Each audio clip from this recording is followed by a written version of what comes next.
ఈ రోజైతే పక్కా కొలతలతో ఆవకాయ పచ్చడి తయారు చేయడం అయితే చూపిస్తున్నానండి. ముందుగా అయితే మామిడికాయలను శుభ్రంగా కడిగి, తుడిచి ఇలా ముక్కల కింద కట్ చేసుకోవాలి. ఈ ముక్కలను కూడా తుడిచేసి ఒక గంట ఆరబెట్టుకోవాలన్నమాట. చెమ్మ ఏదైనా ఉంటే పోతుందండి. నాకు ఈ ముక్కలు ఈ తవ్వతో 10 తవ్వల ముక్కలైతే అయినాయన్నమాట. అదే తవ్వతో ఒక 2 తవ్వలైతే కారం వేసుకుంటున్నాము. కొంచెం ఎలుతుగా అదే తవ్వతో సాల్టు, అదే తవ్వతో సగానికి ఆవు పిండండి, ఒక 2 స్పూన్లు మెంతిపిండి, కొంచెం పసుపు, ఒక పావు కిలో ఎల్లుల్లిపాయలు ఇలా ఒలిచేసుకొని వేసుకోవాలన్నమాట.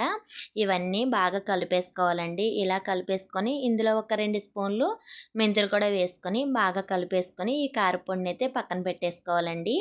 మనం ఇంకొక బౌల్ తీసుకొని ఇందులో అయితే కొంచెం ఆయిల్ వేసుకోవాలండి. ఈ పచ్చళ్ళకి పప్పు నూనె కానీ, వేరుశనగ నూనె కానీ వేసుకుంటే బాగుంటుంది. అలాగే మనం పచ్చడి వేసే డబ్బాలో కూడా కొంచెం ఆయిల్ వేసుకోవాలి. నేనైతే పప్పు నూనె వేసాను.